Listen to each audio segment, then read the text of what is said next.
Muy buenas noches, mis amados, mis amadas. Qué placer tan profundo sentimos hoy nosotros de estar con usted. Gracias, de verdad. Le habla su hermano Luis Fernando Graciano. Sí, yo, mi persona, su amigo, su hermano. Le hablo desde la República Dominicana, una tierra de gente valiente, de gente amable. Y desde aquí, de este lugar del mundo, desde nuestro lugar del mundo, estamos nosotros con una plataforma llamada CADE, donde nosotros nos hemos propuesto estudiar la Torá, estudiar la palabra de Dios detenidamente para poder contribuir con nuestro llamado y poder contribuir también con el crecimiento de las personas. Así que yo espero que este tiempo sea productivo, que este tiempo sea beneficioso para usted, que este tiempo sea una gran bendición para su vida. Así que deme esta hora para yo poder comunicar algunas verdades importantes que necesitamos conocer y entender.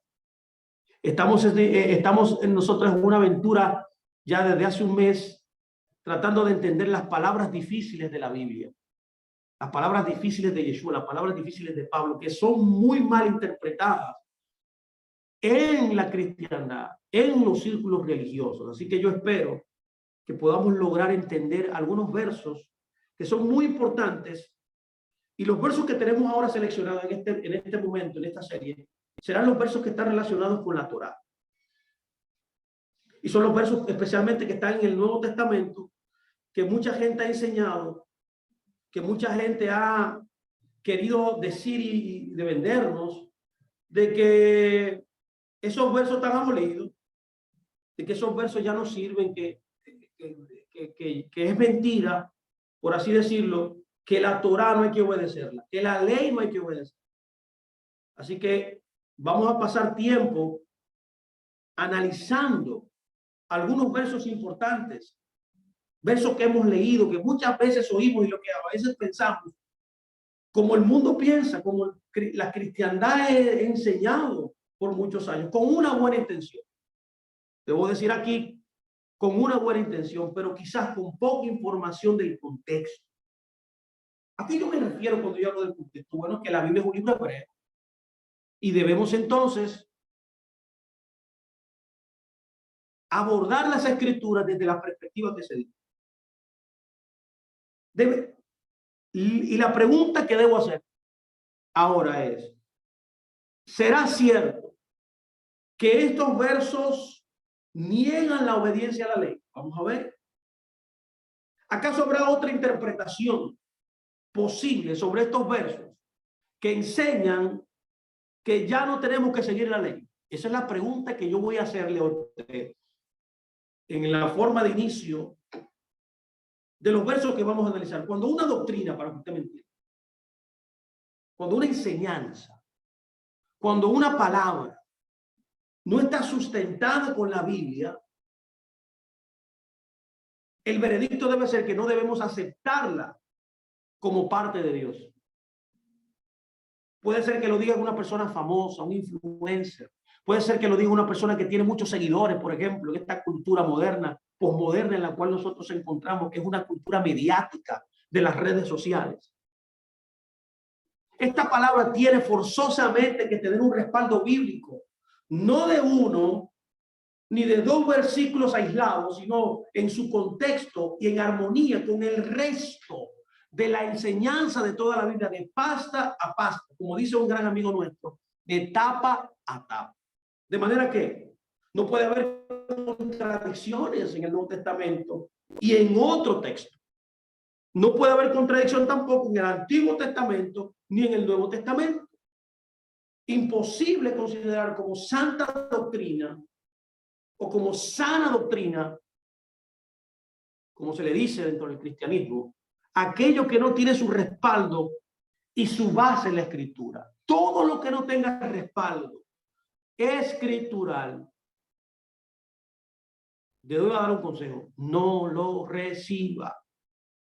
Solo recuerde que con el Señor la obediencia no puede ser en base a tengo que o a fuerza, a obligación. No, que es obligatorio. No. Tiene que ser basado en el amor a Él. Tiene que ser basado en el agradecimiento a Él. Tiene que ser basado en el poder y en la habilidad que da el Espíritu de Dios para que usted lo pueda hacer. Y que la ley no es para salvarnos, ya eso lo hemos establecido. Así que le invito a que vaya a nuestro canal y que usted busque la enseñanza de la semana pasada, donde hablamos este tema y establecimos por la palabra que la ley nunca fue pensada para que el hombre, el creyente, sea salvo. La ley no fue llamada y no fue establecida para justificar a nadie delante de él. Solamente una persona que ha sido redimida puede obedecer la Torá, una persona libre. No podemos cubrir nuestras maldades con obras que sean de la ley o no. No. Cuando usted está en pecado, que es transgredir la misma Torá, usted lo único que tiene que hacer es arrepentirse. Cuando ya usted esté correctamente parado delante de Dios, todos los esfuerzos de obedecer la ley serán recibidos por Dios. Y por último, quiero que ustedes me entiendan, que no olvidemos que la ley no fue dada como una maldición. Esto es importante. No, al revés. La ley es una bendición que Dios quiere darte a ti. Ya te la dio, ya te bendijo con la ley. Para bendecirte completamente, para bendecir tu congregación, para bendecir tu familia, para bendecir tu nación, para bendecir el mundo entero. La obediencia a la ley trae bendición en todos los rangos. Es por eso que yo quiero comenzar ahora a ver algunos versos mal entendidos y poder traer una versión alternativa para que usted me tome en cuenta y pueda usted tener confrontar estos dos versos, estos dos entendimientos y ver si es cierto que la Torá está abolida. El primero que quiero tomar y examinar es lo que dice Romanos 6:14. Romanos 6:14 nos dice: porque el pecado no se enseñoreará de ustedes, pues no están bajo la ley, sino bajo la gracia. ¿Cuál es la interpretación tradicional de este verso? Mire, la interpretación tradicional, lamentablemente, dentro de los círculos religiosos, es que el creyente ya no está bajo la ley, sino bajo la gracia. Que el creyente ya está libre de la ley, por lo que ya no debe estar sujeta a ella. En otras palabras, ya no tiene que obedecer. Es por eso que los que están en el Mesías, los que están en Cristo, como dice, no están bajo el régimen de la ley mosaica. Esta es la idea. Ya los que están en Cristo, los que recibieron la salvación, ya no están bajo la ley mosaica, ya no deben obedecer a la ley mosaica como medio para alcanzar la salvación. Ahora bien, ¿cuál es el verdadero entendimiento? Bueno, ahora voy a dar mi opinión. El verdadero entendimiento a esta palabra, a este verso, porque el pecado no se enseñará de ustedes, no están bajo la ley, sino bajo la gracia. Es que el contexto, cuando usted analiza el verso, nos muestra que Pablo no habla de la ley de Moisés. En ese verso, Pablo no está hablando de la ley de Moisés, sino de una ley en particular, en este caso, la ley del pecado y de la muerte. Como Pablo lo dice en el libro de Romanos también, un verso más adelante, el verso 7, capítulo 7, verso 25, y también lo menciona en el Romanos 8, verso 2. Permítame comentar un poco esto. Lo voy a repetir. Pablo ahí no está hablando de la Torá, de la ley. Pablo está hablando de una ley, sí, pero no la Torá, no la ley mosaica. Está hablando de la ley del pecado y de la muerte, que es otra cosa. Ahora usted puede notar que dentro de la Biblia hay varias leyes. No solamente la ley de Moisés, sino que hay una ley también en la Biblia, de la ley que se llama la ley del pecado y de la muerte. Ahora bien, permítame yo comentar esto brevemente. La ley y la gracia no son conceptos opuestos, lo primero que usted debe saber. Ley y gracia no son conceptos opuestos o que no declaren nulo al otro. Gracia no declara nulo la ley, ni ley declara nulo la gracia. Son dos cosas distintas. Es como el agua y el aceite, no se mezclan. Entonces el cristianismo, los sistemas religiosos han tratado de mezclar y contraponer estos dos conceptos que no son contrapuestos. Eso fue lo que nosotros aprendimos, y mucho menos son conceptos que no puedan coexistir en la vida de un creyente. Es mentira que en un tiempo solo había ley y ahora solo hay gracia. Ambos siempre han existido. Ambos tienen su lugar dentro del plan de Dios. Son dos ítems diferentes, son dos conceptos y dos encabezados diferentes, son dos jurisdicciones diferentes, son dos conceptos totalmente diferentes, y jamás en la vida de los creyentes, tanto del Antiguo Testamento como los contemporáneos de Pablo en el Nuevo Testamento, representó un conflicto. Un conflicto ha representado en la mala interpretación de los lugares, en los círculos religiosos. Ambos conceptos existen por justa posición. Si creemos que ahora ya no estamos bajo la ley porque ha venido el Mesías, por ende, entonces tendríamos que creer que antes del Mesías, es decir, todas las personas en el Antiguo Testamento se encontraban bajo la ley y no estaban bajo la gracia. Como adopta ahora el creyente dentro de los círculos cristianos, o sea, como le llaman ellos, en Cristo Jesús, están. Y como ejemplo de que no es de esa manera, es bueno que nos remontemos al Antiguo Testamento y veamos a Noé, que es la primera vez en la Biblia que se habla de gracia. Si somos buenos intérpretes de las Escrituras, existe una regla que se llama la regla de la primera mención. Y es que cuando algo en la Biblia ocurre por primera vez, es lo que rige cada vez que ella sale. O sea que si sale en el Antiguo Testamento de una manera y se entiende el concepto, debe ser lo mismo en el Nuevo Testamento. La Biblia nos dice de Noé en Génesis 6, capítulo, verso 8, lo siguiente. Dice, y Noé halló gracia a los ojos del Señor. De manera que podemos notar que incluso antes de que la ley fuera dada por escrita, antes que la ley fuera un documento legal establecido por una nación, Dios declara esta palabra, dándonos a entender que este principio, este concepto estaba vigente antes de que eso sucediera. Otro ejemplo también de que la justificación es y será siempre por gracia, es Gedeón. Cuando vamos al libro de Jueces 6, 15, 17, vemos también que Moisés se nos dice claramente que halló gracia delante de Dios en el libro de Éxodo 33, 12, 13. El mismo David también expresó en el Salmo 32 este mismo principio, este mismo concepto.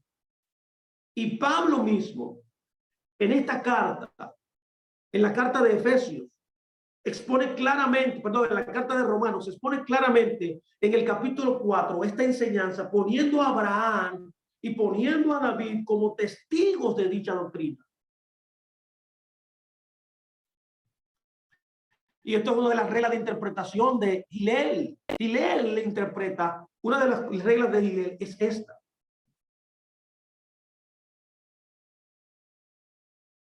Sobre esta base legal,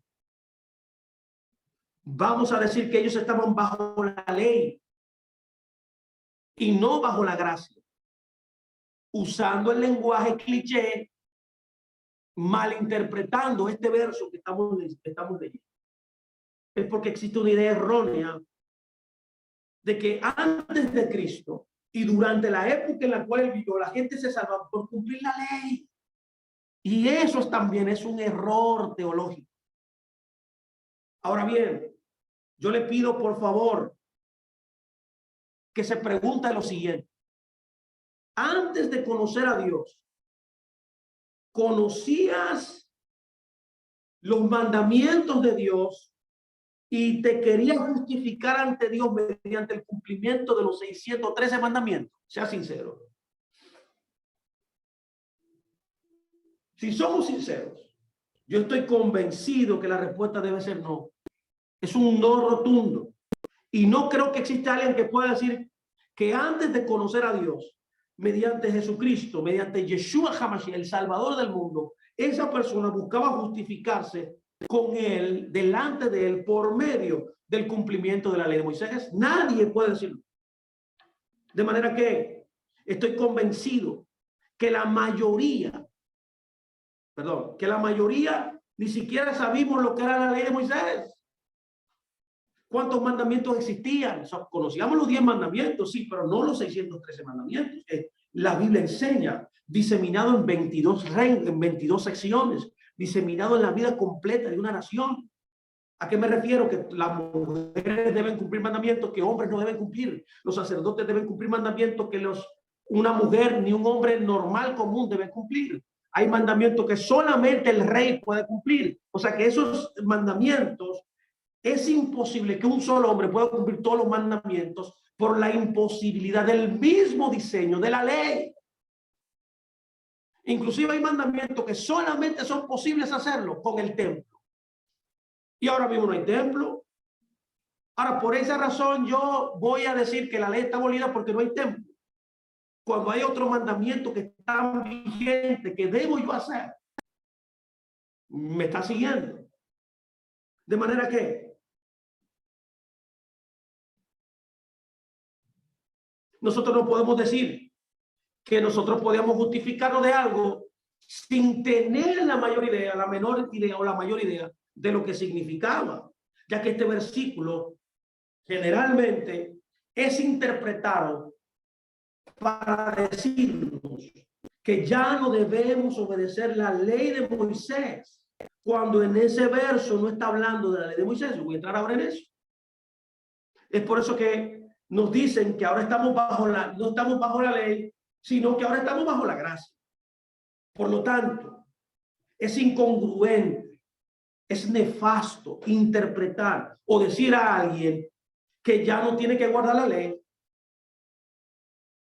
como si algún día lo hubiese hecho. Cuando usted conocía al Señor, no conocía al Señor, usted obedecía la ley total, lo que debía conocer, lo que debía hacer. No. Y ahora que usted entró en el reino de los cielos, un reino que tiene principios, leyes, ordenanzas establecidas para uno conducirse, cuando usted entre siendo salvo, le están diciendo a usted que usted no debe obedecer la ley.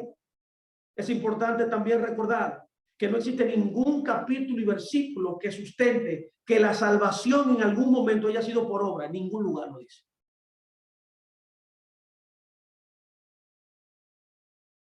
De manera que tampoco podemos buscar que se pueda obtener por otra forma que no sea por la gracia de Dios. No hay un solo verso que diga lo contrario. Quiero poner unas líneas en este momento sobre la interpretación de dos términos que empleó, que Pablo usó en sus epístolas y que nos servirán para entender cada vez que aparezca, cada vez que nosotros las veamos en el Nuevo Testamento. Cada vez que usted lea la Biblia en el Nuevo Testamento, usted podrá saber qué es lo que está diciendo. Específicamente está en el libro de Gálatas y en el libro de Romanos. Y es la palabra uponomon, que aparece 10 veces en sus cartas, en Romanos, en Primera de Corintios y en Gálatas, y que se traduce al español bajo la ley. Esta es la primera. La primera es uponomon y la segunda es erga nomo, encontrada también 10 veces con variaciones menores en Romanos y en Gálatas, traducida como obras de la ley. Entonces, bajo la ley y obras de la ley. Se ha traducido de esa manera. Eso hay que estudiarlo detenidamente. Estas expresiones siempre tienen una connotación negativa en la escritura. Póngame mucha atención. No positiva. Cada vez que usted lee esta porción, debe saber y entender que siempre tienen una connotación negativa. Ya que por parte del apóstol Pablo, cuando él la usaba, siempre el contexto envuelve esta idea. La teología cristiana siempre ha tomado la primera bajo la ley como estando dentro del marco de la observancia de la Torá. Y la segunda, obras de la ley, como actos de obediencia de la ley. Esta comprensión está equivocada. Por ejemplo, hay un gran pensador llamado, quizá usted lo conoce, un erudito cristiano llamado C.E.V. Cranfield, que ha declarado el sentido de estas dos frases. Y aquí hay un breve resumen de lo que él dice. Y él dice lo siguiente, mire, lo voy a citar, lo cito aquí. El idioma griego del tiempo de Pablo no poseía grupos de palabras que correspondieran a legalismos, a legalista o a legalístico. Esto significa que le falta una terminología conveniente para expresar una vital distinción, lo que sin duda obstaculizó seriamente el trabajo de clarificar la posición cristiana respecto a la ley.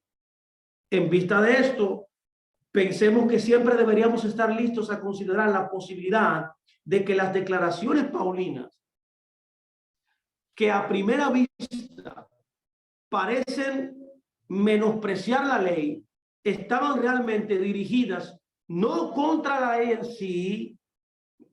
Nóteme por favor la cita. Esto es un erudito cristiano, no un erudito judío. Póngame atención, él lo está diciendo, sino en contra del mal entendimiento y mal uso de ella. Lo voy a repetir, estaban realmente dirigidas no contra la ley en sí, sino en contra del malentendimiento y el mal uso de ella. Pero ahora tenemos una terminología apropiada en este terreno tan difícil. Pablo fue, dice este gran erudito Cranfield, Pablo fue el pionero. Esta cita, al fin de la cita, aquí, yo le exhorto a que usted busque este libro. Este libro se llama Pablo o San Pablo y la ley. Así se llama. C.B.E. Cranfield. Por tanto, al escuchar esto, deberíamos entender que erga nomo, no como obras de la ley, sino como una observancia legalista de los mandamientos de la ley, que es otra cosa. Una cosa es la observancia de la ley, una cosa es una observancia legalista de los mandamientos de Dios. Y podemos entender también el concepto uponomon, no como significando bajo la ley, sino significando en sujeción al resultado de pervertir la Torá, pervertir la ley y convertirla en legalismo. Y aquí, en este momento, es muy importante conocer que cuando Pablo se está refiriendo a esto, ya muchos de los líderes y responsables de la enseñanza de la ley se habían apartado de la esencia, se habían apartado del espíritu de los mandamientos, construyendo un sistema legalista alrededor de la ley. En otras palabras, no estaban obedeciendo la ley, sino las estructuras alrededor. Este sistema de cosas que no fueron ordenadas por Dios era lo que el pueblo estaba obedeciendo, y que todavía el judaísmo ortodoxo todavía el día de hoy lo hace. Estos líderes tenían el control de las sinagogas e intimidaban a los creyentes, haciéndolos creer que de no obedecer o de seguir muchas de las doctrinas que ellos habían aplicado, díganse Takanot, dígase Gerezot, dígase Mijaín o Minjá, que viene de costumbre, estarían pecando. Ahora, ya en Yeshua, mi amado, el creyente ha sido libertado no de la ley, sino que ha sido libertado de este sistema legalista, que es lo que significa estar bajo la ley. ¿Ya lo entendió? Estar bajo la ley es estar en un sistema legalista de cosas, enseñanzas, lineamientos que Dios no ordenó que usted hiciera. Pablo y Yeshua le llamaban obras de la ley, le llamaban también mandamientos de hombres, le llamaban también tradiciones de los ancianos. Usted puede ver que no dice ahí literalmente Torá, sino que dice tradición de los ancianos. A eso se refería Pablo. Y su lugar, de hecho, es en la ley, como lo veremos en la explicación más adelante de un verso que vamos a analizar de 1 Corintios 9, 20, 21. Vamos a ir por partes. Ahora mi pregunta es, ¿en qué sentido el creyente está bajo la gracia? Póngame mucha atención. En que ahora, al recibir la salvación, la redención, por gracia, ha tomado un yugo fácil. Ha tomado un yugo ligero de la interpretación de los mandamientos que Yeshua mismo nos dio, que son los mismos mandamientos que el Padre dio en el Sinaí. Y en contraste con el yugo pesado y difícil que le han impuesto muchos de los falsos maestros en el primer siglo. Yeshua nunca estuvo en contra de la ley, estuvo en contra de los takanot, de los jerezot, de los minjaim, que esos maestros, falsos maestros, habían establecido y que el pueblo había sido inclinado a obedecerlos. Este es el primer verso que yo quiero que usted pueda notar. Yo quiero llegar a otro ahora. Espero que haya entendido esto bien. Mire otro verso importante que yo creo que amerita que nosotros lo estudiemos. Bueno, que circunstancialmente en la clase pasada, en las preguntas y respuestas que siempre tenemos al terminar las charlas, un hermano mencionó. Si no me equivoco, el hermano Jaime mencionó Romanos 10:4. Mire qué dice Romanos 10:4. Analicemos esto. Dice, porque el fin de la ley es Cristo, para justicia a todo aquel que cree. ¿Cuál es la interpretación tradicional? Bueno, ya quizá usted la conoce, pero permítame yo decírsela. La tradición o la interpretación tradicional siempre ha dicho que la ley se ha acabado en la vida de todos los creyentes. Cristo es la terminación, la conclusión de la ley, en el sentido de que el orden antiguo del que formaba parte de la ley, la Torá, ha caducado en Cristo y es reemplazado. Quítate tú para ponerme yo por el nuevo orden del Espíritu. Esa es la interpretación tradicional de este verso. ¿Será verdad? Ahora, ¿cuál es el verdadero entendimiento que nosotros debemos tener? Vamos a pasar a comentar también eso. El verdadero entendimiento es que la palabra fin aquí, que se menciona aquí en griego, usted la puede buscar, es la palabra telos. Es la palabra Strong número 5056 en la parte griega, que se traduce con exactitud como objetivo. Este pasaje dice que en el griego lo siguiente, podemos decir, Cristo es el propósito de la ley para justicia de todo el que cree. Eso es lo que quiere decir el verso.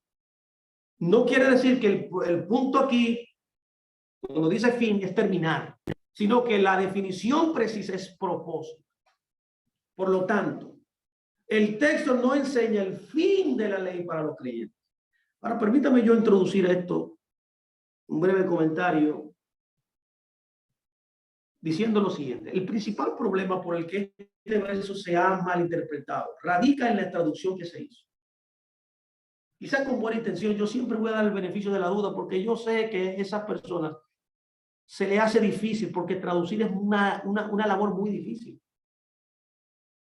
La palabra traducida como fin se traduce de la palabra griega telos, ya lo vimos, que también se traduce como meta, como propósito y como impuesto. Tiene un doble sentido en el griego y puede significar fin también como terminación, pero la gran mayoría de las veces que la palabra aparece en el Nuevo Testamento, su significado es propósito.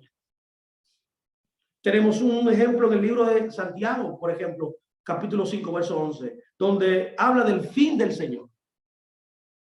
¿Está diciendo la terminación del Señor? No, se utiliza como propósito. Se emplea la misma palabra. Obviamente, no vamos a pensar que el Señor tiene una terminación. No puede, ¿no? ¿Cómo va a ser? ¿Cómo se aclara esto? Bueno, existen otros textos en los que se declara su eternidad también. Por ejemplo, el Salmo 92 dice que Él es eterno. También Romanos 1:20 lo dice. Entonces, ese verso no puede significar fin del Señor, tiene que ser propósito. Así que una mejor traducción de Romanos 10 sería: el propósito de la ley es Cristo. El propósito de la ley es el Mesías, para justicia a todo aquel que cree. Haciendo un análisis más profundo, tenemos que la palabra hebrea Torah, que se tradujo como ley, ya lo vimos que en la clase pasada, la sesión pasada, tomamos tiempo analizando este concepto, viene del verbo yará, que significa señalar, significa apuntar, significa marcar. De esta manera tenemos un significado de la palabra Torah traducida como ley. Tú ves que no es la traducción correcta ley, sino que ha sido mal interpretada. Ha sido mal, al ser mal traducida, la gente ha conectado esa mala traducción y ha entendido que Torah es ley, cuando no significa eso, cuando significa señalar, dirigir, señalar, apuntar, marcar, dar en el blanco, establecer un fundamento también, enseñanza, como muchas veces se usa. Tiene que ver con algo que señala hacia dónde alguien va, hacia donde alguien se dirige. ¿Cuál es la dirección que Dios nos llamó a todos nosotros a hacer? Que sin la Torah usted nunca podrá hacerlo. A la meta. Para llegar a un lugar usted necesita una dirección, una vía, pero también una guía que te lleve a la meta. Esa es precisamente la función de la ley dentro del plan de Dios, de llevarte a la meta. Y la meta es señalar a Yeshua, o sea que Yeshua fue el destino desde cuando Dios dio la ley, porque él sabía que todo el mundo iba a pecar algún día. El llevarte hasta él te traería redención. El llegarte hasta él te rompería el pecado. El llevarte hasta él, el Dios sabía que tú ibas a cumplir el propósito por el cual él te creó. Así que, entendiendo esto, la meta de la ley es Cristo para justificación a todo el que cree en lo que dice el texto. Si Pablo estuviese queriendo expresarle a la congregación de Roma que la venida del Mesías vino a abolir la ley, entonces estamos ante una contradicción con algunos versículos que en el mismo libro de Romanos él está diciendo. Por ejemplo, y también él utiliza, estaríamos en contradicción primero con versos que están en el Antiguo Testamento. Permítame mencionar lo del Antiguo Testamento antes de mencionar lo del Nuevo Testamento. En el Antiguo Testamento, por ejemplo, en Isaías 48, que también se menciona en Primera de Pedro 1:25, la Biblia dice: sécase la hierba, marchítese la flor, mas la palabra de Dios nuestro permanece para siempre. Esto quiere decir que la palabra de Dios es eterna, que la Torah Hakadosh, bendita, eterna, permanecerá para siempre. Lo dice también el libro de Mateo 5, 17, 18. Lo dice, que hasta que todo el cielo y la tierra pasen, nada de esa Torah pasará. En otras palabras, nadie puede la autoridad para finiquitarla, para terminarla. Y recordemos que cuando Yeshua, a través del profeta Isaías, escribió esta palabra, fue inspirado por el Espíritu Santo. Y solamente estaba la ley de Moisés. ¿A qué palabra se refería? A la ley de Moisés. Asimismo, Pedro, haciendo alusión a Isaías, solo conocía el Antiguo Testamento porque todavía las cartas y los evangelios todavía no lo teníamos escrito. Y esto incluye la ley. ¿De dónde está citando Pedro? Del Antiguo Testamento. Por tanto, se refiere al Antiguo Testamento, a la ley. Mire que dice también el Salmo 19:7. Dice: la ley del Eterno es perfecta, que convierte el alma. Óyame, Salmo 19:7, convierte el alma. Algo que es perfecto, en otras palabras, no necesita ser cambiado. Y mucho menos puede tener fin. Y de tenerlo, entonces no sería perfecto. ¿Vio? Esta es la filosofía aquí. El Salmo 119:44 dice: guardaré tu Torah, o sea, tu ley siempre. Oh, Dios mío. Para siempre y eternamente. ¿Cómo alguien puede entonces aplicar esto si hubiese un tiempo de conclusión de la ley? Lo mismo sucede con lo que nos dice Zacarías. Zacarías 14, versos 16 al 19 dice: y todos los que sobrevivieren de las naciones que vinieron contra Jerusalén subirán año en año para adorar al Rey, al Señor de los ejércitos, a celebrar la fiesta de los tabernáculos. Y acontecerá que los de las familias de la tierra que no subiesen a Jerusalén a adorar al Rey, el Eterno de los ejércitos, no vendrá sobre ellos lluvia. Y si la familia de Egipto no subiere y no viniere, sobre ellos no habrá lluvia. Vendrá la plaga con que el Eterno herirá a las naciones que no subirán a celebrar la fiesta de los tabernáculos. Esta será la pena del pecado de Egipto y del pecado. Ay, esto es tremendo, esto es lindo. Esto, no, anote esto, por favor. Subráyelo, por favor, aquí en su Biblia. Y del pecado de todas las naciones. De todas las naciones. ¿Quiénes son todas las naciones? Todas las naciones. Todas las naciones. Que no subiesen a celebrar la fiesta de los tabernáculos. Eso dice Zacarías 14. Este versículo nos habla nada más y nada menos aquí del milenio. Del milenio. Esto da también una certeza de que todas las fiestas del Señor están presentes todavía para que nosotros, los creyentes en el Mesías, como parte de la Torá, como parte de los mandamientos, inclusive la Biblia lo llama un estatuto perpetuo. Mi pregunta hoy aquí es, ¿qué es perpetuo? Perpetuo, que está vigente hasta que sea establecido por lo que Dios ha establecido, y Él ha establecido que eso sea hasta la eternidad. Y dice todas las naciones. Por tanto, ¿cómo puede estar la ley abolida si la fiesta de los tabernáculos está en la ley? ¿O cómo puede haber llegado a su fin si va a seguir aplicándose durante todo este tiempo, hasta el milenio, por ejemplo, como menciona Zacarías? ¿Cómo yo puedo sacar de la Biblia este verso para poder acomodar la doctrina de algunos círculos religiosos y del cristianismo por mucho tiempo? No tengo excusa, esto está bien claro. Estos son algunos de los ejemplos de lo que Pablo conocía. Por lo que podemos llegar a la conclusión muy enfáticamente que lo que él está diciendo no era que la venida del Mesías era la conclusión o el fin de la ley, sino que era el propósito de ella. Además, ¿cómo podía decir esto? Y el siguiente verso, en el verso 5, dice que él se basa en decir todo eso en la ley para poder respaldar su enseñanza. O sea, cada vez que Pablo, Juan, Pedro y todos los escritores y todos los maestros del Nuevo Testamento hablaron, siempre usaron el Antiguo Testamento. Usaron la ley. La Biblia hebrea, como se conoce. Finalmente, esto será una gran ofensa al decir lo que Jesús, al tratar de poner una cortina y cerrar lo que Mateo 5 dice. ¿Qué dice Mateo 5? Lo hemos visto muchas veces, pero es bueno decirlo. Dice, no piensen que he venido a abrogar la ley, la Torá y los profetas. No he venido a abrogar, sino a cumplir. La palabra ahí griega que utiliza es pleró, que significa completar, significa llenar. La pregunta es, ¿completar qué? Completar nuestro entendimiento de ella. Tener la plenitud, la esencia, el espíritu de lo que Dios quiso decir en lo que está diciendo. Los judíos lo usaban, los rabinos lo usaban, porque esto es una frase rabínica del tiempo del judaísmo del Segundo Templo, que cuando un rabino interpretaba correctamente la Biblia, la cumplía.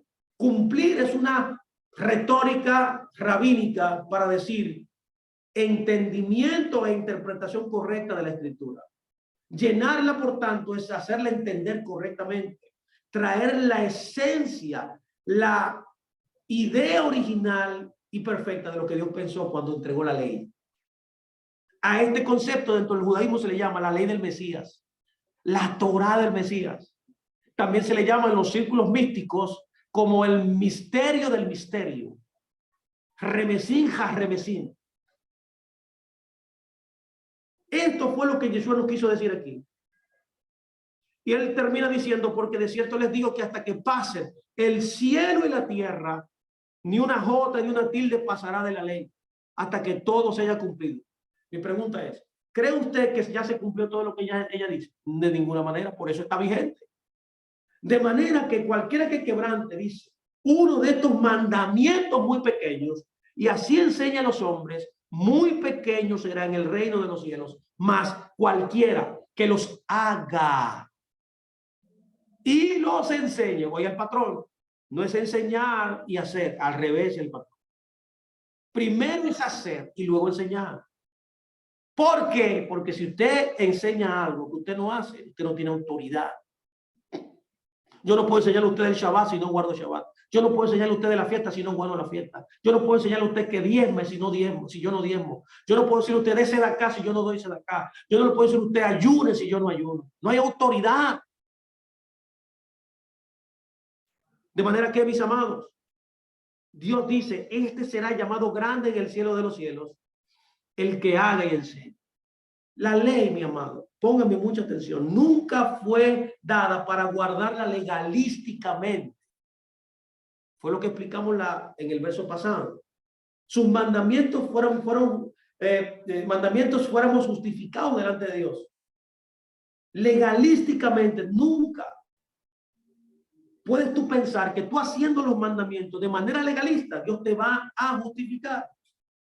Si no es todo lo contrario, para mostrar a aquel de quien la justicia prometida por la fe en la ley asegura que es el único que nos puede justificar. ¿Por qué? Porque pecamos. Porque cuanto todos pecaron están destituidos de la gloria de Dios. Porque en Adán todos fuimos pecadores. Tú necesitabas a Yeshua para que viniera a salvarte, a redimirte. ¿Para qué? Para que tú puedas hacer cumplir tu propósito. ¿Cuándo sucedió eso? Cuando Adán en Génesis pecó. Y a través del consejo de la serpiente abortó su llamado hasta que Yeshua viniera para solucionar definitivamente el pecado primordial que el hombre por voluntad propia hizo. A eso se refiere Pablo aquí. La ley no es una fe descontinuada o separada del cristianismo, sino todo lo contrario. Es un proceso normal de su desarrollo y de su expresión máxima. Por último, por favor, reflexione. Pregúntese, por favor. Esto hay que preguntarse. Si ya no tenemos que cumplir la ley, ya que Yeshua la cumplió, ya que Yeshua lo hizo por mí, o ya llegó a su fin, como enseña el cristianismo, entonces, pregúntese, ¿usted puede robar? ¿Puede codiciar? ¿Se le permite a usted robar? ¿Se le permite a usted fornicar? ¿Se le permite a usted mentir? Le puedo preguntar, ¿llegó al fin los diezmos? Aunque muchos enseñan eso. Ya usted no debe honrar a sus padres ya. Ya usted no debe amar a su prójimo. Analícelo, por favor. Porque si Pablo está enseñando que la ley llegó a su fin, llegó la ley a su fin en su totalidad. Todas estas cosas que son parte de la misma ley que el Señor, el Hakadosh Baruj Hu, bendito sea su nombre, nos dio. Hay quien divide la ley en tres partes. Existe esta tendencia que yo le he visto en muchísimos lugares, en muchísimas enseñanzas del cristianismo. Separan la ley ceremonial, civil y moral. ¿Lo ha oído? Yo me imagino que usted lo ha oído. Y quizá usted lo enseña también. Y quizá usted lo cree también. Y declaran que Yeshua donó las dos primeras divisiones, por lo que solo debemos cumplir la última, que es la ley moral. No, la ley ceremonial y la ley civil ya no existe. Es la ley moral. Pero Yeshua, mis amados, nunca dijo, solo obedezca la ley moral y la demás no. Nunca lo dijo. Sino que él dijo, escuche lo que él dijo en Juan 14, 15 y 21, está escrito, si me aman, guarden mis mandamientos. Él dijo también, el que no tiene mis mandamientos y los guarda, ese es el que me ama. En otras palabras, el que me prefiere, el que me prefiere. Sí, porque fuimos llamados a preferirlo a él por encima inclusive de nosotros mismos. Pero no hay ningún versículo, si usted me lo puede buscar, que diga que ahora solo debemos obedecer y aplicar las partes de la ley que yo quiera que yo prefiera y que yo crea. Eso no lo dice en ningún lugar. By the way, usted no tenemos ninguna jurisdicción legal para hacerlo. Nadie, llámese apóstol, pastor, profeta, evangelista, diácono, cualquier estatus, posición, llamado, qué sé yo, gracia, puesto, tiene la autoridad para cambiar la Biblia. Nadie lo puede hacer.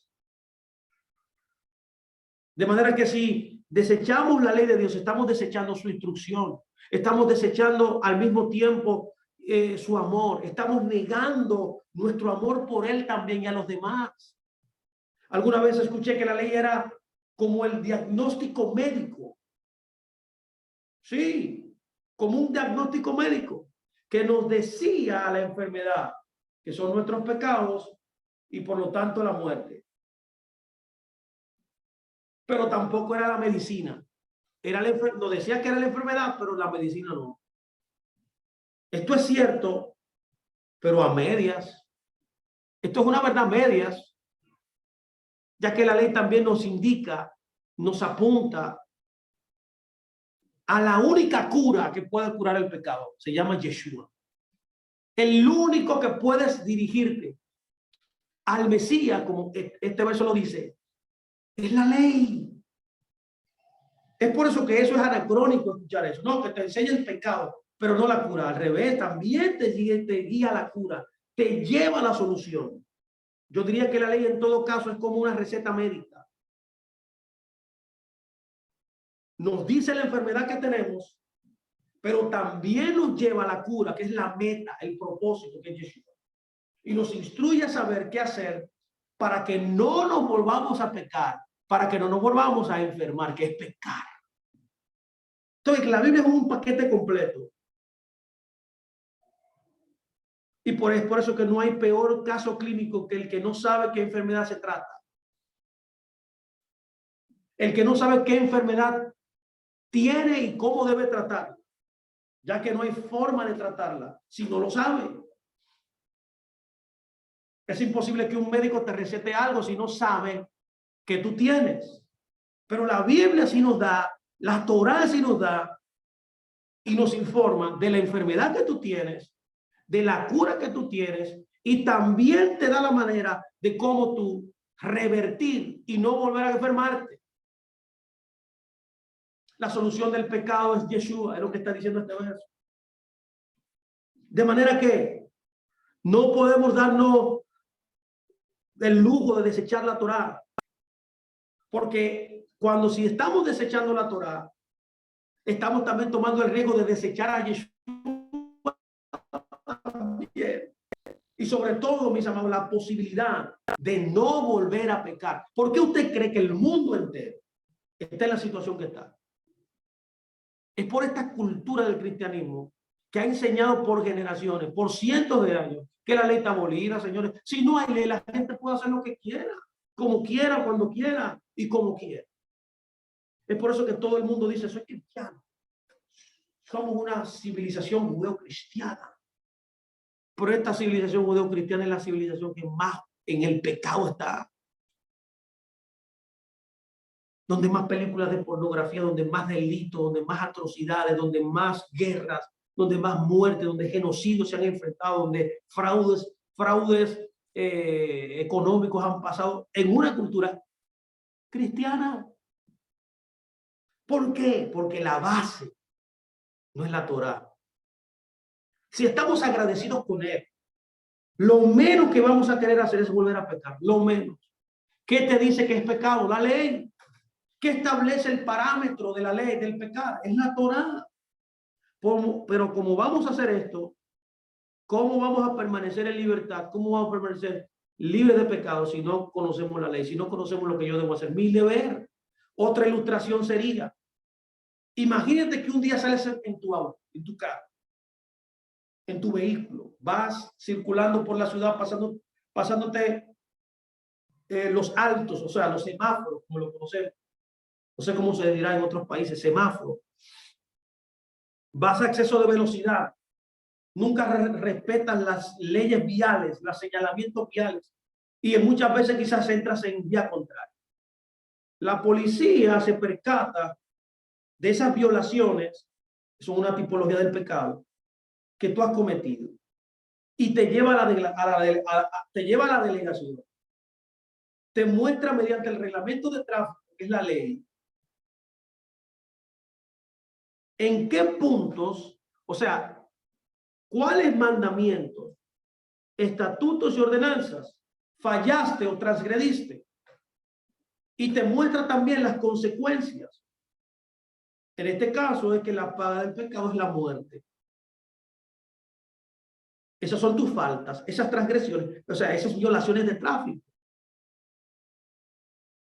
De manera que este quebrantamiento del reglamento no puede repararse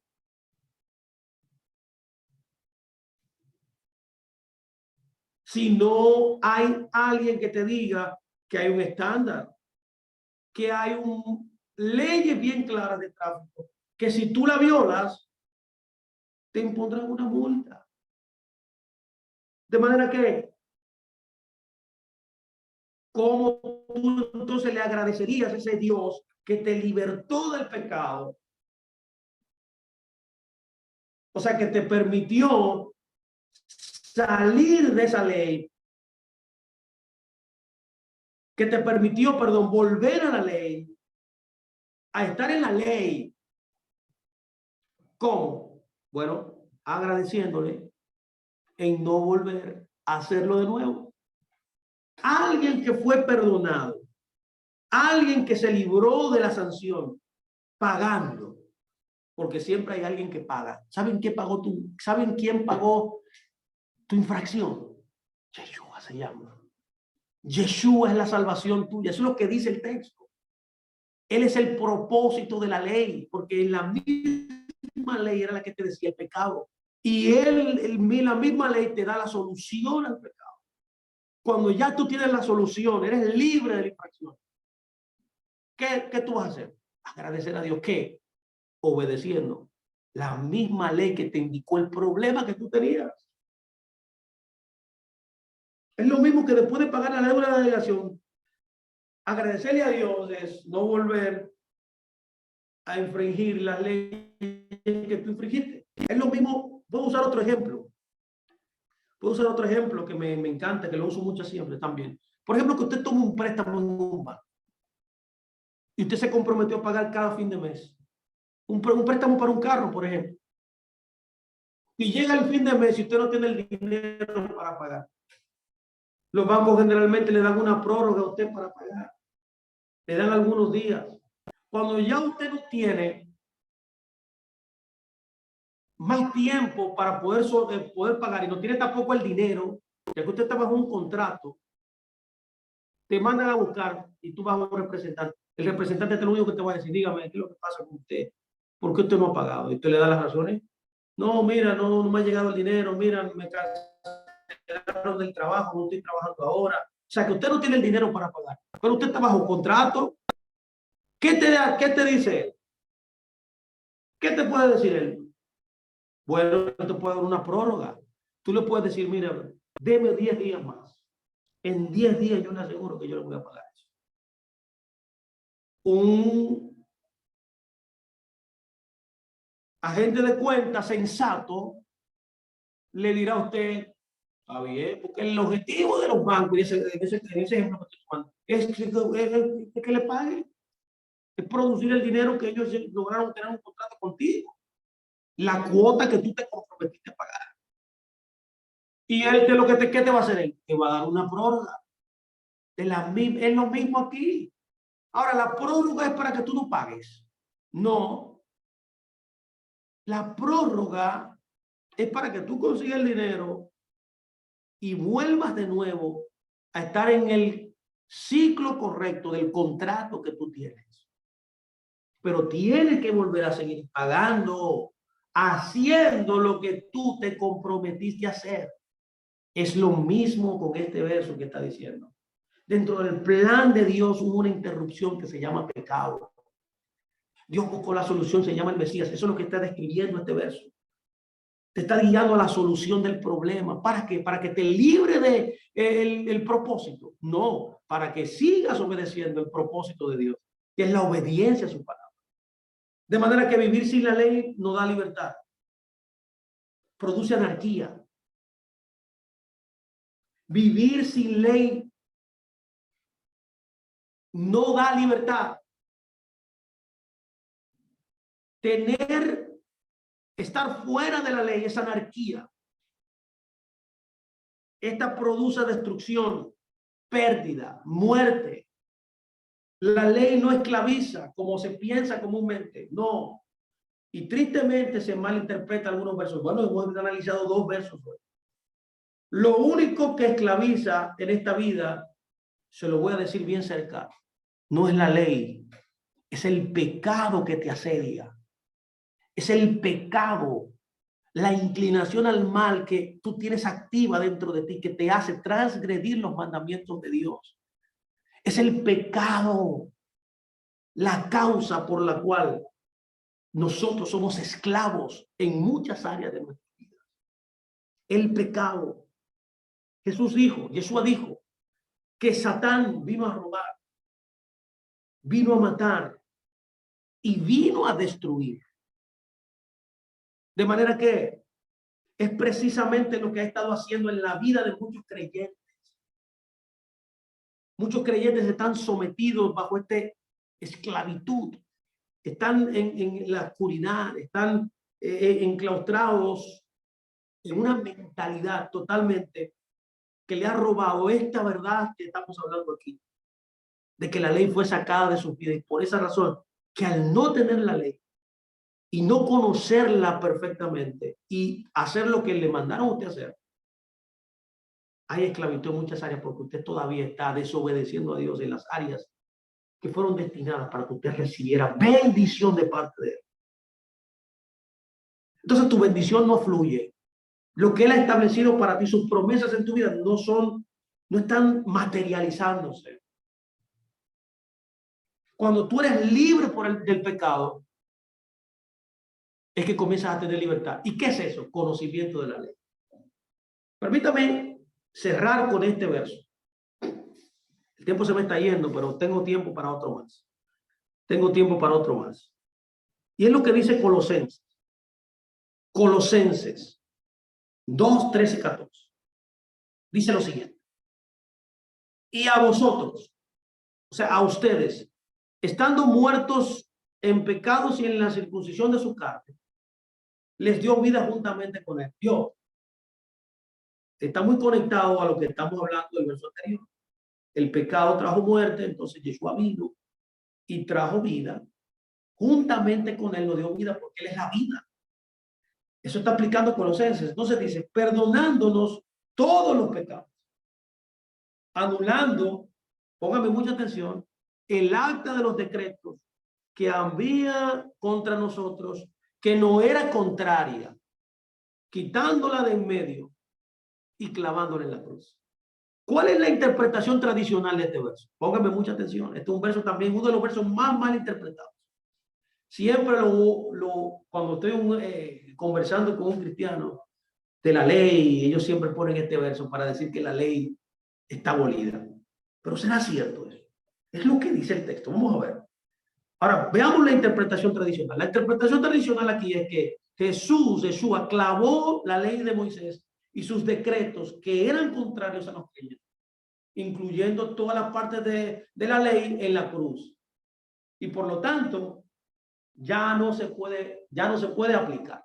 La pregunta mía aquí es, sinceramente, ¿es lo que está diciendo?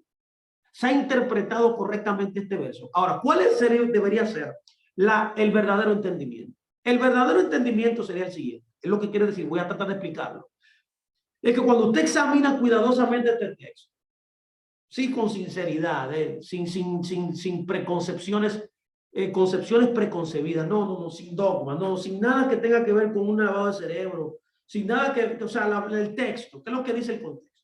Cuando tú examinas el texto, revela que la ley no fue clavada en la cruz, porque en ningún lugar ahí dice ley, sino más bien que lo que fue clavado, que Yeshua dice, que Pablo dice, fue una lista escrita de Dios y el registro de todos nuestros pecados y la deuda que teníamos con él. Tú ves que la palabra pecado y deuda son lo mismo en el hebreo. Es una transgresión de la ley. ¿Cómo puede ser posible que lo que te santifica, que lo que permanece para siempre, como vimos, que lo que te perfecciona el alma, que lo que siempre permanecerá, será clavado en la cruz y evitado y quitado? En ninguna manera, es porque ahí no lo dice en ningún lado. Ahora bien, Jesús clavó nuestros pecados, lo que dice ahí, los pecados contenidos y escritos por Dios mismo en su certificado celestial en la cruz. Este certificado de deuda era contrario a nosotros y estaba en contra nuestra hasta el punto que impedía que nosotros pudiéramos acceder a la eternidad, a la salvación. ¿Qué hizo Dios? Solucionó el problema, mandó a su hijo, rompió el pecado. Dios no diría jamás que su palabra iba a ser abolida. Nunca lo dijo.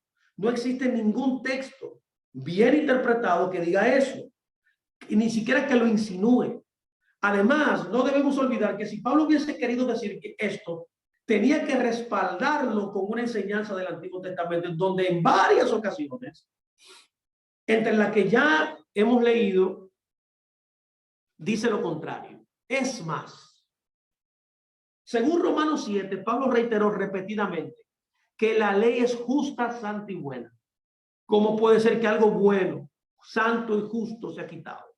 La palabra de Dios nos dice, especialmente el salmista, en el Salmo 105, que esto es un clásico. Esta es una frase clásica que usamos siempre, es que la Torá es nuestra lámpara. Lámpara a nuestros pies y lumbrera su palabra, y lumbrera nuestro camino.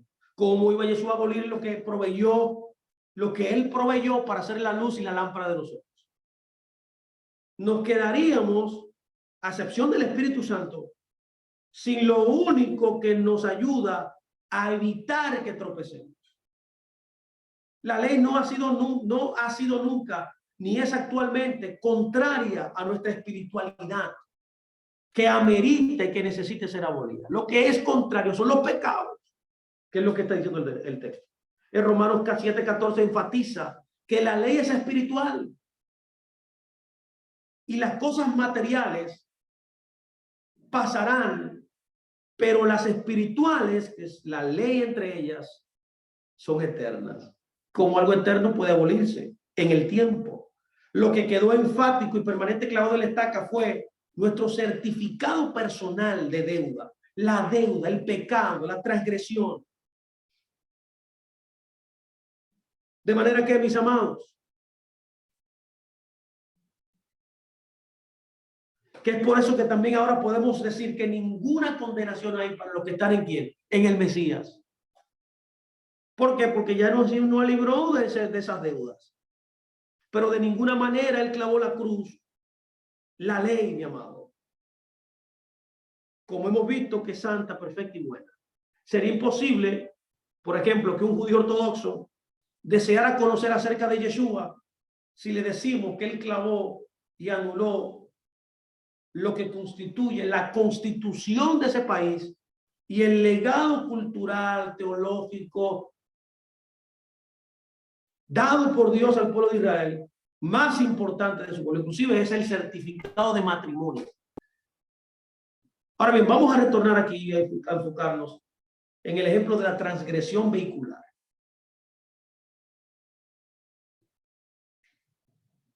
¿Qué hizo tu abogado? En una transgresión vial siempre hay un abogado. Él trató de sacarte de la delegación y lo logró. Pero para hacer eso no fue tomar el reglamento de Sánchez donde se evidenciaba tu falta y destruirlo. No, sin tomar las infracciones que no podías pagar y pagar él mismo por ellas, haciéndolo nulas y abrogando. Pero de ninguna manera destrozó el reglamento de tránsito. Porque el reglamento de tránsito, aunque él haya pagado la multa y te haya libertado, el reglamento de tránsito todavía sigue vigente. Que si tú sales de ahí como él te sacó de ahí, tú vas a volver a estar sometido a la misma ley de tránsito cuando tú transites en las calles de esa ciudad. Él le eliminó nuestra deuda, sí, pero no el reglamento. Ya ese es el ejemplo más perfecto que usted puede entender esto. Otro posible entendimiento es que Pablo le está escribiendo a gentiles aquí. Él le dice, a ustedes estamos muertos, ustedes que estaban muertos en sus pecados y en la incircuncisión de su carne. Dios, que el foco de esta porción bíblica no es creyente que le está hablando. ¿Cuál es el contexto? Le está escribiendo a incircuncisos. ¿Qué es un incircunciso? Alguien que no tiene un convenio. Por lo tanto, nos da la idea que ellos nunca tuvieron posesión de la Torá, ya que la Torá fue dada a los creyentes justificados. De manera que estos decretos se refieren no a la Torá, como dice el texto, sino a los dogmas, a los mandamientos, a los mandatos, a los decretos impuestos por un grupo judío específico en el momento que se escribió esta carta, que era el grupo del rabino Shammai. Fue a esta escuela que había establecido para la conversión y que para tener la vida eterna debían hacer y obedecer ciertas cosas que no estaban establecidas en la Torá. Literalmente en la historia eso se llama los 18 decretos de Shammai. Ahora bien, ahora Yeshua clavó estos decretos, y es por eso que usted debe notar el contexto, que no dice ley en ningún lugar, debería decir nomos, pero la palabra que él utiliza aquí, cuando dice que cuando utiliza la palabra decretos, es la palabra dogma. Dogma y nomos son dos cosas distintas. Esta misma palabra decreto, o sea, la palabra griega dogma, se traduce como decreto, pero en otra parte se traduce como acta, se traduce como edicto, se traduce como decreto en la cruz. Es decir, él permitió por medio de su sacrificio en la cruz que la ley y todos aquellos beneficios que en un principio le fueron dados a los judíos exclusivamente por haber recibido la palabra de Dios directamente, estén al alcance de todo el mundo. Que de dos pueblos, como dice Pablo en Efesios, hizo un pueblo. A los que no tenían pacto, los trajo de vuelta al quebrantar el pecado que ellos tenían y hacerlos participantes de su reino, sin importar su condición, su estatus, su color de piel, su raza, sin importar su profesión, sin importar nada. La traducción bíblica, Dios habla hoy, nos ayuda a entender esto. Miren qué dice esta versión, interesante. Ustedes, lo cito, en otro tiempo estaban muertos espiritualmente. Yo, alguien que ha recibido el Mesías no está muerto, está vivo. O sea, por tanto, se está hablando aquí en conversos. A causa de sus pecados, por no haberse despojado de tu naturaleza pecadora. Tú ves, ¿cómo puede abolir lo que puede permitirte santificarte? Lo que te guía el Señor para santificarte si tú estás justificado. Eso es lo que está diciendo. Por eso es obvio que el contexto te está diciendo que fue escrito a gente que no tenía circuncisión, o sea, que no tenían un convenio, que no estaban en pecado, estaban bajo la maldición del pecado. Por eso dice, pero ahora les ha dado vida juntamente con Cristo, en quien nos ha perdonado todos los pecados. Y Dios anuló, ahora mire qué dice, el documento de deuda, que la palabra ahí es acta de los decretos. Dice la Reina Valera expresada en ordenanza. Entonces, acta de los decretos. La palabra es dogma. No tiene nada que ver con la Torá, ¿vio? Y dice que estaban contra nosotros y que nos obligaba, dice, a realizar todo el proceso complejo de conversión. ¿Vio? Lo eliminó clavándolo en el madero. Esto dice la Nueva Versión Internacional de una Biblia cristiana. Durante la época de Pablo, permítame terminar aquí, algunos judíos celosos de su propia religión y también de Dios habían impuesto pesadas cargas al pueblo. Bueno, lo dijimos anteriormente. Takanot, Geredim, Minjaim. Mandamientos de hombres. Jesús dijo en una ocasión, ustedes ponen muchas cargas pesadas al pueblo. Es por eso que él dijo, mi yugo es fácil. En otras palabras, yo lo estoy llevando nuevamente a la Torá. Ya que yugo en la escritura es un hebraísmo que significa obediencia a la Torá literal. O sea, yo obedezco la Torá por mi humildad, por mi mansedumbre. Yo los vengo a traer a ustedes también a eso. No a estas cargas pesadas, este yugo pesado que estos maestros, estos falsos maestros han establecido. Y en este caso directamente era Shammai que había hecho eso. Habían creado tradiciones de hombres, de los mandamientos de Dios, provocando que mucha gente se desanime, que mucha gente se aleje del Señor, que mucha gente tenga apatía, se aparte de Dios. Y en otros planos rechazaban todo tipo de contacto con los judíos. Tal vez en algunos, en principio, de imponer estas cargas y requisitos era bueno. Sí, conocer quién realmente tenía interés en Dios y dejaba atrás sus costumbres contrarias a la palabra y su antiguo estilo de vida. Pero esto creó poco a poco estos requisitos que se fueran convirtiendo en mandamientos. En mandamientos y en mandamientos de hombres. Como si fuera un requisito isofacto obligatorio de parte de Dios para que ellos alcanzaran la salvación. ¿Lo puede vender claro? Este es mi último verso por hoy. Próximo sábado, el próximo lunes estaremos viendo más versos. Espero que usted esté con nosotros. Espero que este tiempo le haya servido, le haya bendecido. Así que me despido. Un abrazo entrañable a todos ustedes. Gracias de verdad por todos nosotros. Si no se ha suscrito a nuestro canal, suscríbase a nuestro canal.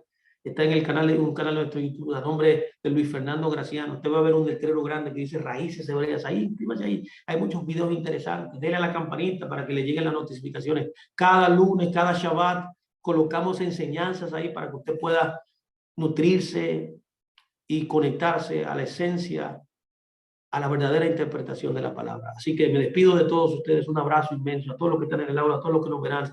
Que el Eterno bendiga sus vidas. Shalom, shalom.